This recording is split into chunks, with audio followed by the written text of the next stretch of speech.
الف لام را یہ حروف مقطعات ہیں، اور یہاں نوٹ کر لیجئے کہ اس سے پہلے الف لام میم، الف لام میم، الف لام میم صاد، یہ جو 3 صورتوں کا آغاز ہوا ہے وہاں پر حروف مقطعات پر آیت مکمل ہو گئی تھی، یہاں آیت نہیں ہے۔ اور یہ میں آپ کو بتا چکا ہوں، یہ چیزیں کسی حساب کتاب پر نہیں ہیں، کوئی قاعدہ قانون نہیں ہے، نہ گرامر کا، نہ منطق کا، نہ نحو کا، نہ بیان کا، یہ صرف محمد الرسول اللہ صلی اللہ علیہ وسلم کے بتانے پر موقوف ہیں، ان کو کہتے ہیں توقیفی امور ہیں۔ یہ تلک آیات الکتاب الحکیم، یہ ایک بڑی حکمت بھری کتاب کی آیات ہیں۔ اکان للناس عجبا، کیا لوگوں کے لیے اس پر بہت تعجب ہو گیا ہے لوگوں کو، ان اوحینا الی رجل منہم، کہ ہم نے انہی میں سے ایک انسان پر وحی بھیج دی صلی اللہ علیہ وسلم۔ کس لیے بھیجی؟ ان انذر الناس، کہ لوگوں کو خبردار کر دیجئے، وبشر الذین آمنوا، اور اہل ایمان کو بشارت دے دیجئے، ان لہم قدم صدق عند ربہم، کہ ان کے لیے ان کے رب کے پاس بہت اونچا مرتبہ ہے۔ قال الکافرون ان ھذا لساحر مبین، اس پر کافروں نے یہ کہا کہ یہ تو ایک کھلا جادوگر ہے۔ یعنی اس میں کون سے تعجب کی بات تھی؟ اللہ کی قدرت ہے، اللہ کا فیصلہ ہے، اللہ نے انسانوں میں سے ایک کو چنا ہے، پسند کر لیا ہے، اس کے پاس اپنی وحی بھیجی ہے، اسے مامور کیا اس خدمت پر کہ جو صحیح راستہ اختیار کر لیں انہیں بشارت دیجئے، اور جو غلط راستے پر اڑے رہیں ان کو خبردار کر دیجئے۔ وہی لفظ دو، بشیر اور نذیر، یہاں پر بھی آ رہے ہیں۔ ان ربکم اللہ الذی خلق السماوات والارض فی 6 ایام، یقیناً تمہارا رب وہ اللہ ہے جس نے آسمان بنائے اور زمین بنائی 6 دنوں میں۔ ثم استوى علی العرش، پھر وہ عرش پر متمکن ہو گیا۔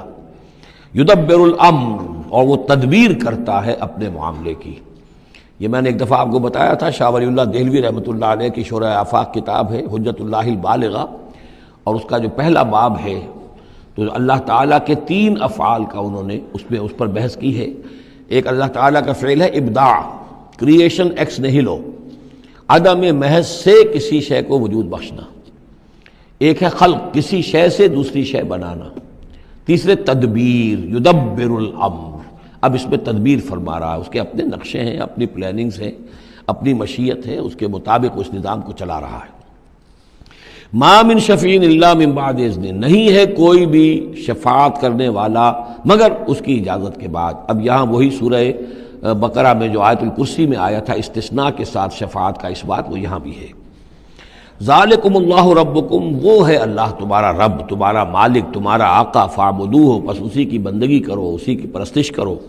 افلا تذکرون، تو کیا تم نصیحت اخذ نہیں کرتے، دھیان نہیں کرتے؟ الیہ مرجعکم جمیعا، تم سب کا لوٹنا اسی کی جانب ہے۔ وعد اللہ حقا، اور یہ وعدہ ہے اللہ کا پکا، سچا، پختہ۔ انہ یبدأ الخلق ثم یعیدہ، وہی ہے کہ جو پہلے پیدا کرتا ہے خلق کو پھر وہ اعادہ کر دے گا۔ یعنی یہ کہ اگر پہلی مرتبہ پیدا کرنا اس کے لیے مشکل نہیں تھا تو دوسری مرتبہ کرنا کیوں مشکل ہو جائے گا؟ یہ تو بڑی معقول بات ہے، کسی بھی کام کو کرنا پہلی مرتبہ زیادہ مشکل ہوتا ہے، دوسری مرتبہ کرنا آسان ہوتا ہے۔ لہذا جب کہ اس نے پیدا کیا ہے تو کیوں نہیں وہ دوبارہ پیدا کر دے گا؟ لیجزی الذین آمنوا، اور وہ دوبارہ اس لیے پیدا کرے گا تاکہ وہ جزا دے اہل ایمان کو، جنہوں ایمان لائے، وعملوا الصالحات، اور جنہوں نے اچھے عمل کیے، بالقسط، انصاف کے ساتھ۔ ان کی جو بھی خدمتیں ہیں، ان کی جو بھی انہوں نے ایثار کیا ہے، جو اللہ کے دین کے لیے، اللہ کے لیے جو مشقتیں جھیلی ہیں، جو قربانیاں دی ہیں، ان کی پوری قدردانی ہو، قدر افزائی ہو، ان کو خلعتیں دی جائیں، انہیں نوازا جائے۔ والذین کفروا، اور جو لوگ کہ کفر کریں، لہم شراب من حمیم، ان کے لیے پینے کے لیے ہوگا کھولتا ہوا پانی، وعذاب علیم، اور دردناک عذاب ہوگا بما کانوا یکفرون، اس کفر کی پاداش میں جو وہ کرتے رہے۔ هو الذی جعل الشمس ضیاء، وہی ہے کہ جس نے جو سورج کو بنا دیا چمکدار، چمکتا ہوا، والقمر نورا، اور چاند کے اندر بھی نور رکھ دیا، وقدرہ منازل، یہاں ذرا نوٹ کر لیجئے کہ سورج چونکہ خود اس کے اندر جو کمبسچن کا عمل جاری ہے، اور اس کے لیے وہاں پر جو لفظ آیا ہے وہ سورج کے لیے وہ ضیاء ہے، لیکن یہی روشنی اگر کہیں ریفلیکٹ ہو کر آئے گی تو وہ نور کی شکل میں ہے، اور یہ ہمیں معلوم ہے کہ چاند کی روشنی اور سورج کی روشنی میں بڑا بنیادی فرق ہے، اسی لیے قرآن مجید نے بھی 2 مختلف الفاظ استعمال کیے۔ هو الذی جعل الشمس ضیاء والقمر نورا، اس کی اپنی چمک ہے اور یہاں وہ ریفلیکٹڈ روشنی ہے۔ وقدرہ منازل، اور اس نے اس چاند کی منزلیں مقرر کر دی، لتعلموا عدد السنین والحساب، تاکہ تم گنتی کر سکو برسوں کی اور حساب کر سکو۔ ما خلق اللہ ذالک الا بالحق، اللہ نے یہ سب کچھ پیدا نہیں کیا مگر حق کے ساتھ۔ یہ ایک سنجیدہ تخلیق ہے، یہ ایک بامقصد تخلیق ہے، ایک نتیجہ خیز تخلیق ہے۔ یفصل الآیات لقوم یعلمون، اور وہ تفصیل بیان کرتا ہے اپنی آیات کی ان لوگوں کے لیے جو علم حاصل کرنا چاہیں۔ ان فی اختلاف اللیل والنہار، یقیناً رات اور دن کے عدلنے بدلنے میں، وما خلق اللہ فی السماوات والارض، اور جو کچھ اللہ نے بنایا ہے آسمانوں میں اور زمین میں، لا آیات لقوم یتقون، یقین نشانیاں ہیں ان لوگوں کے لیے کہ جن کے اندر کچھ خوف ہے، کچھ تقویٰ ہے، جن کی اخلاقی حس بیدار ہے۔ ان الذین لا یرجون لقاءنا، یہ ذرا الفاظ یہاں نوٹ کر لیجئے، یہ صورت میں بار بار آئیں گے۔ ان الذین لا یرجون لقاءنا، بے شک وہ لوگ کہ جو ہم سے ملاقات کے امیدوار نہیں ہیں۔ یہ اصل میں خاص جو ہے نفسیاتی کیفیت کی طرف اشارہ کیا جا رہا ہے کہ انسان اگر ذرا غور کرے تو یہ انسانی زندگی جو دنیا میں ہم گزارتے ہیں وہ کیا ہے؟ عمر دراز مانگ کے لائے تھے 4 دن، 2 آرزو میں کٹ گئے، 2 انتظار میں۔ یہ عمر جتنی بھی ہوتی ہے کچھ حصہ جو ہے وہ شروع کا وہ ناسمجھی میں گزر گیا، بچپن کا کھیل کود ہے وہ نکل گیا، ابھی شعور آیا ہی تھا، جوانی آئی، طاقت آئی کہ کچھ ہی عرصے کے بعد بڑھاپا طاری ہو گیا کہ لا یعلم من بعد علم شیئا۔ تو کیا بس زندگی یہی زندگی ہے؟ اور کیا اسی کے لیے انسان کو اشرف المخلوقات کہا جائے؟ اس زندگی کا مقصد کیا ہے؟ انسان جو بھی غور کرے گا سوچے گا کہ تو ہی ناداں چند کلیوں پر قناعت کر گیا، ورنہ گلشن میں علاج تنگی دامہ بھی تھا۔ زندگی صرف یہ زندگی نہیں ہے، تو اسے پیمانہ امروز و فردا سے نہ ناب، جاویداں پہ ہم دواں ہر دم جواں ہے زندگی۔ یہ زندگی تو بڑی طویل ہے، بہت طویل ہے۔ انسان اشرف المخلوقات ہے۔ یہ تو عارضی سا ایک وقفہ ہے، اللہ تعالیٰ نے ہمارا امتحان لینے کے لیے خلق الموت والحیاۃ لیبلوکم ایکم احسن عملا۔ اصل زندگی جو ہے وہ تو بڑی طویل ہے، اصل زندگی وہ ہے ان دار الآخرۃ لہی الحیوان لو کانوا یعلمون۔ اصل میں تو آخرت کا گھر جو ہے وہ ہے اصل زندگی، کاش کہ انہیں معلوم ہوتا۔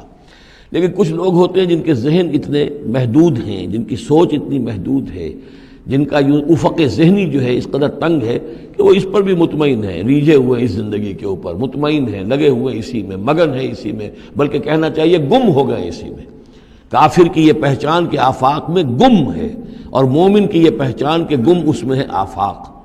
تو ان الذین لا یرجون لقاءنا، وہ لوگ جو ہم سے ملاقات کے امیدوار ہی نہیں، ورضوا بالحیات الدنیا، اور وہ دنیا کی زندگی پر راضی ہو گئے، مطمئن ہو گئے، وَاطْمَأَنُّوا بِهَا، اس پر مطمئن ہو گئے، وَالَّذِينَ هُمْ عَنْ آیَاتِنَا غَافِلُونَ، اور جو ہماری آیات سے غافل ہے، دیکھتے ہی نہیں۔ کھول آنکھ، زمین دیکھ، فلک دیکھ، فضا دیکھ، کس کو موقع ملتا ہے؟ نہ زمین دیکھنے کا، فلک دیکھنے کا، فضا دیکھنے کا۔ آدمی اپنے چکروں میں، اپنے ہی معاش کے دھندوں کے اندر اس طریقے سے مصروف ہوتا ہے کہ آفاقی یا انفسی آیات کی طرف توجہ کرنے کا وقت ہی نہیں ملتا۔ اولئک مأواہم النار، یہ وہ لوگ ہیں کہ جن کا ٹھکانہ آگ ہے، بما کانوا یکسبون، اس اپنی کمائی کی بدولت کی جو وہ کر رہے ہیں۔ ظاہر بات ہے کہ جب نہ اللہ کی طرف دھیان ہے نہ آخرت کا دھیان ہے تو پھر کیا کریں گے؟ بابر بیش کوش کے عالم دوبارہ نہیں، حلال سے، حرام سے، جائز سے، ناجائز سے، جس طرح بھی کوئی جھوٹی مسرت حاصل کی جا سکے، کوئی عارضی سی خوشی حاصل کی جا سکے، کوئی دل کو بہلانے کے لیے کوئی کھلونے حاصل کیے جا سکے، آدمی اسی میں لگا رہے گا۔ ان الذین آمنوا وعملوا الصالحات یہدیہم ربہم بایمانہم، یقیناً وہ لوگ جو ایمان لائے اور جنہوں نے نیک عمل کیے ان کو ہدایت دے گا ان کا رب ان کے ایمان کے ذریعے یا ان کے ایمان کے باعث، ان کو پہنچا دے گا کہاں؟ تجری من تحتہم الانہار، ان کے نیچے نہریں بہتی ہوں گی، فی جنات النعیم، نعمتوں والے باغات میں۔ دعواہم فیہا سبحانک اللہم، وہ وہاں پر دعائیں کرتے رہیں گے اللہ سے، پھر بھی ان کی مناجات وہاں جاری رہے گی، جنت کے اندر بھی سبحانک اللہم، اے اللہ تو پاک ہے، پروردگار تو پاک ہے، تو ہر ضعف سے، ہر عیب سے، ہر نقص سے، ہر احتیاج سے تو مبرہ ہے، منزہ ہے، اعلیٰ ہے، عرفہ ہے۔ تحیتہم فیہا سلام، اور آپس میں اہل جنت ایک دوسرے کو گریٹنگز کرتے رہیں گے، سلام، قیلاً سلاماً سلاما، سلام سلام ہی کی ہر طرف سے آوازیں آئیں گی۔ وآخر دعوانا ان الحمد للہ رب العالمین، اور ان کی دعا اور مناجات اس کا اختتام ہوتا ہے ہمیشہ اس بات پر کہ کل حمد، کل تعریف، کل ثنا اس اللہ کے لیے ہے جو تمام جہانوں کا رب ہے۔